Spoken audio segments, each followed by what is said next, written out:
This is an examination of the hidden human condition. This is the Hidden Killers podcast with Tony Bruschi.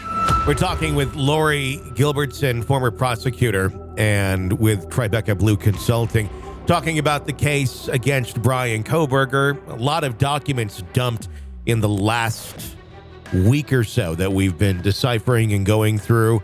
A lot of pages, I'll say that.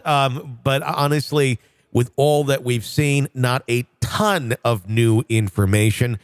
Some reconfirming things that we've already known. Some putting a couple pieces of information into the mix, specifically about some of the red stains and brownish stains that were found on some of his items. We've learned that some of those are, in fact, blood. As far as whose blood they are or DNA, none of that is known as of this moment. When you look at those documents, Laurie, and you see some of the more intertwined interworkings that are spoken of in there in terms of the investigation, what stood out to you? What stands out is that, they did have search warrants executed all over the country. Mm-hmm. So I think, 2 or 3 different states.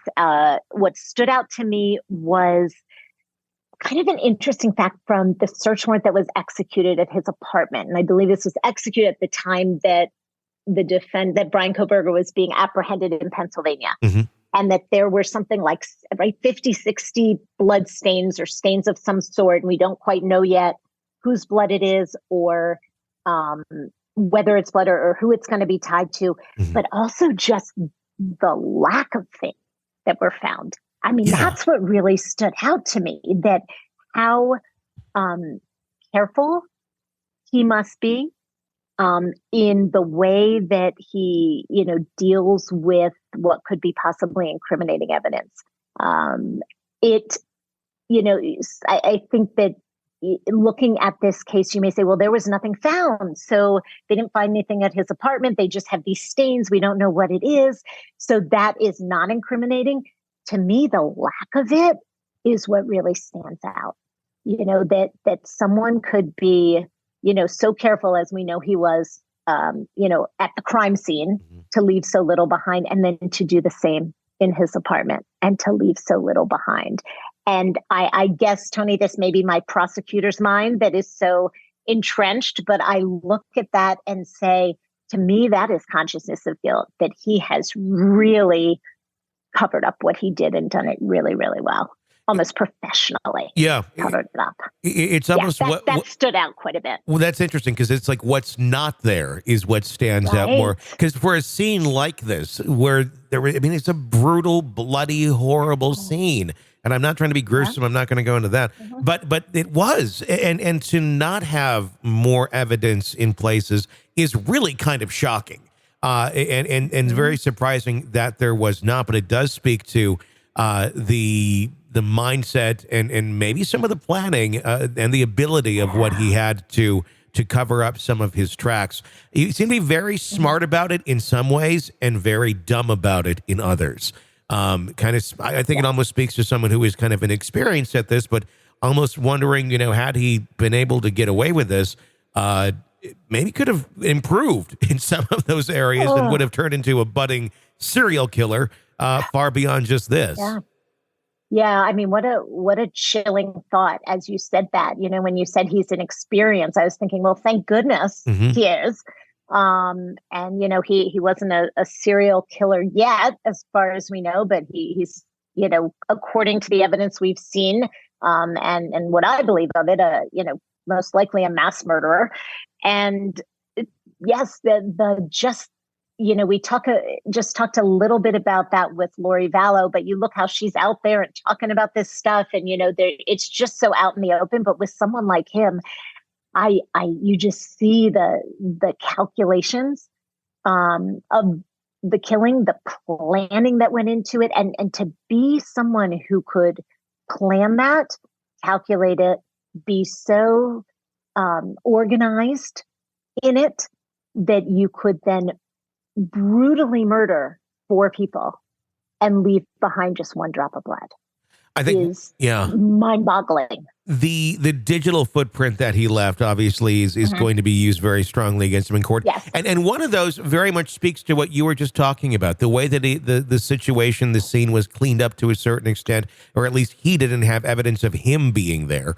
That also speaks to the way he tried to kind of clean up his digital footprint as well by turning off the phone during the exact hours that the murder took place. It may, on the surface, if you're inexperienced at this thing, well, that's a great idea. Then my phone won't ping by the towers. Okay, great. And you don't think anything more of it until you're like, oh, shit, my phone's always on, and this is the one time it's off. That may raise some red flags. Right. And I, again, do not mean to make light of this by laughing at all. Sure. Because obviously, what a horrendous crime and the victims here. And the reason I laughed is because it reminded me of something with one of my kids when I deliberately said, you may not go on Instagram. You may not use Instagram. You're too young. You can't go on it. So what did, my child do? Made an account on Instagram and blocked me so that I couldn't see it. Might be suspicious. Yes. Might be suspicious, so it just reminded me of that. Sounds like a good idea, but not really. Yeah, it's like the kind of an elementary move where you'd expect a kid to do something like that. Right. And you'd expect an inexperienced murderer to do something like that as well. Very book smart, I guess, as we used to say. But when it comes to the actual street smarts, not so much. But that also is a reflection of his personality and what we know of it as well. So it all really does kind of add up. It really does. And, we used to say as prosecutors sometime, that often we get questions or the jury, you could tell that there were arguments or the jury might be wondering about some certain things. And, you don't necessarily have to prove that the person who committed the crime was smart in what they did. Sure. Or in how they tried to get out of it or how they tried to cover it up, because always they make a mistake and you don't end up in court, facing these charges if you haven't made a mistake in some way. And clearly, he did hear the turning off of the phone, the leaving of the blood. There is always something. And in his case, there were, lots of little somethings physically. But I do remember when, the charging document came out. I don't recall if that was the indictment. I believe, Tony, you read it. Yeah. On the air. And that digital footprint there, before they even got to the DNA evidence part of it, was so chilling in how calculated it was, and yet utterly at just how strong that evidence was, that while he thought he may have been, being very clever in so many ways, ultimately his actions just really very, very clearly showed what he was planning and what he did. Yeah. Very hard to argue that any of that is just a coincidence. If you look at the footprint and the where he actually went. One more question, and I want your thoughts from a prosecutor's standpoint. We obviously, the media has been asking, please raise the gag order. And I understand the media would want to do that because they want information. But the other question about that would be the Gonzalez family. Steve obviously has been one of the more vocal parents in this. Everybody deals with grief differently. I can't say I'd be much different than Steve, I think. Obviously, I've never been in that situation, but I would probably be very vocal knowing myself. And probably to a fault. Is it a good idea or a bad idea? I know he wants it lifted as well, at least for the family, so they can speak out prior to the trial. I get emotions are running high. You want justice and you want your voice heard to get it. Is this a good idea, though? Should it be lifted or should they stick with this gag order until everything gets underway?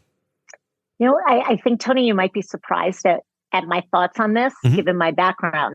But, in this case, with so much media attention and the weighing and balancing of the factors with a gag order as to the press's right to, have this information or to get information out or to talk about it. And then as to the victim's family and his right to be able to speak, is really all weighed against being able to have a fair trial, a fair trial for the defendant, obviously, but also a fair trial for the prosecution.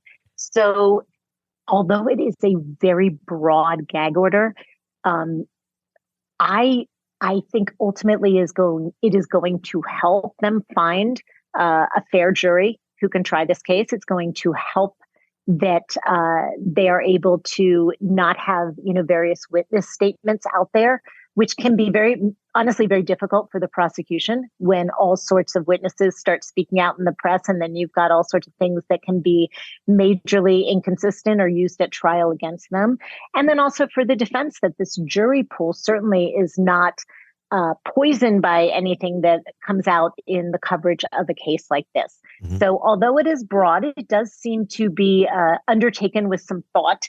And while I certainly feel for the family and for them not being able to get out and speak in a way that might be cathartic for them, that time will come.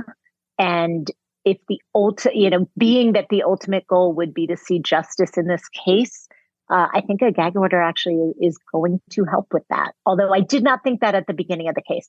And I was a little astounded because honestly, I tried cases for 10 years in New York City, some of them with a lot of press attention, and never had any gag orders, never asked for them, never had defense ask for them. It was just all out there.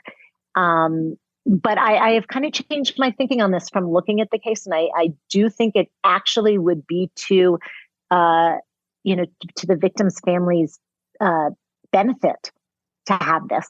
And there will be time for them to speak out later. And they're also most likely going to be witnesses in this case. So it is going to help them as well. Although I think it's probably very, very hard for them to see it that way right now. This is an examination of the hidden human condition. This is the Hidden Killers Podcast. The Hidden Killers Podcast. With Tony Bruschi. Laurie Gilbertson, thank you so much for joining us, former prosecutor, and with Tribeca Blue Consulting. Always appreciate having you on the air. Hey, if you like the podcast, you want access to all of our episodes in their entirety and ad-free, all you got to do is sign up to become a supporter of our program through Apple Podcasts. Yes. If you're there already, just go there. Do the premium subscription option, and you'll get access to everything. No ads. Yes. And get access to all of our podcasts just like that under our umbrella. So do check that out on Apple Podcasts. Even try it out for 3 days free. I'm Tony Bruschi. Stay with us.